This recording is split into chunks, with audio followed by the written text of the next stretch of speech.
Welcome to the show. My name is Sarah Davison, best known as the Divorce Coach. Now on my show I answer your questions that you've emailed in to me. So if you've got a question, then do email me and I can answer it on one of my upcoming episodes. Now today I'm going to be talking to you about a lady that came to me who has been separated for quite a long time. She's going through the divorce process and it has been very traumatic for her, understandably. Now she's thinking about her future. What comes next? You know, a lot of us get to the stage when you've gone through a breakup of, okay, so kind of getting through the legal process, I've got over the worst of the heartbreak, and I'm moving on with my life, and I'm back in control of what's going on up here. But now I'm looking to the future and what comes next. Now, Heather is wondering how on earth she's going to date again and meet anybody that she feels that she can be comfortable with and fall in love with again. Now, self-confidence, self-esteem, guys, it's totally normal for this to be at rock bottom after a breakup. But as you know, with all my techniques, it's about layering up small steps and doing things to boost your own confidence. But when it comes to dating, I find this is one of the most daunting prospects for most of my clients. And it's the one topic that I get asked most about. So how do you start dating again after a breakup? Now, obviously, a lot of the fear is coming from fear of rejection. So you meeting someone and it not working out and then having to go through that heartbreak and pain all over again. You know, for many people, it seems the best option just to shut up shop and say, you know what, I'm not even going to go there.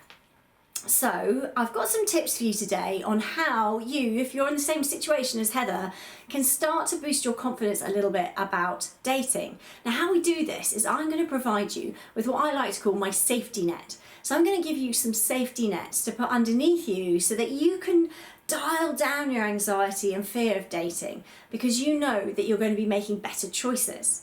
Because ultimately it comes down to picking the right partner. Now this works with your male, female, whatever age you are, whether you've gone through a divorce or any kind of heartbreak and you're nervous about getting back out there onto the dating scene. Now the first thing I want you to do is to have a think about the lessons you've learned from your past. Now, I know this can be difficult, but it's all about taking responsibility for where you're at now and looking back to see, you know, what went wrong in your past relationship or relationships maybe. What is there something that you do, something that you keep repeating, something that happens every time? Maybe you're attracting a certain type of person.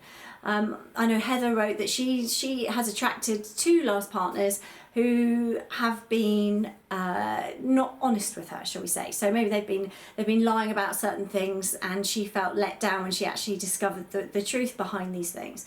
So what is it for you? What are the lessons that you've learned? And what is it that maybe you do as well? It's not always about the other person. And we have to look internally and think, you know, why did the relationship not work out? What could I have done better maybe? What could you have done? Maybe you're not very good at communicating your feelings. Maybe you didn't spot the signs early on when things started to go wrong. Maybe communication isn't your thing. So what is it for you that maybe you could do better and improve on? But also, what are the lessons you've learned from your behaviour? You know, quite often we go through life and we attract a certain type of person, a certain type of partner into our life. Now, they might be exciting and fun, but maybe they're not actually, for example, in Heather's case, the right suited person for her. So let's deep dive into that. And I want you to really have a think about the type of person that you tend to attract and why that possibly hasn't worked out in the past. So I want you to take some time to think about that. Now, the next step is to think about designing your ideal partner. Now, this isn't just about looks. You know, obviously looks have to go on there. So we can start with that, you know, but a lot of people know, oh, I like short, blonde, petite, or tall, dark, handsome. Whatever it is, you know, that is something that usually comes quite naturally and trips off the tongue. Oh, my type is. So those sort of things are quite easy for us. And that, guys, is where we make the mistake, because we list those qualities and think that's what I'm attracted to, so that's what I'm going to go for. But the important thing is not just to look at what you want, it's also to look at what you need. Now, what you need is very different quite often from what you want. So for example, do you need a partner who can express their emotions freely? Do you need a partner who resolves conflict in a certain way? You know, maybe you are the kind of feisty, fiery personality who likes to stay in a room, fight it out, and never go to sleep on an argument. Well, that'll work pretty well with someone who's got the same strategy for resolving conflict. But what if you're someone that has a very gentle approach to that conflict and wants to leave the room and have your own space and not fight it out? You know, if those two people come together, that can cause problems. So maybe you've learned that in the past. I know that Heather's situation was very similar to that, where the conflict resolution was very difficult for them. So that's why it was left to fester a lot of the time. So what is it you've learned that you really need from a relationship? What do you need from a partner that is really important to you to give it the foundation, that stack the odds in your favour that it's going to work? Okay, because what we're doing here, it's not just trying to create the most ideal partner, blue sky scenario. You know, it's a great base to have, and as you'll know from previous videos, what you focus on, you're going to see more of. And I always give the example of, you know, when you buy a new car, maybe for example you've bought a red car and you drive out thinking red's pretty unique, but then as you're driving along, because you're focusing on red, you're going to see a lot more red. So you'll notice there are a lot more red cars on the road than maybe you'd spotted before. So this is the same in life with everything. What you focus on, you'll see more of. So we want to hone down exactly what you want. You know, a lot of clients make the mistake of saying, well, I don't want this and I don't want that, which is understandable, but you've got to hone in on what do you want, what works for you. So we've got what you want. So that could be looks, personality, maybe education is important to you, maybe job's important to you, maybe location is really important to you. Have a think about political beliefs, religious beliefs. Also family. Do you want somebody who already has kids, or do you want someone that definitely doesn't have kids? You know, things that are important, that's great. And these things we can maybe be flexible on some of those. You know, if you put down blue eyes and someone shows up in your life with brown eyes, well, you know, that's something you can be flexible on. But what you need is something that maybe you're not so prepared to compromise, because you know it's an absolutely vital foundation for you to have a successful relationship. So we've got the wants and needs, which are really important, but then we also need to look at 5 must-not-haves.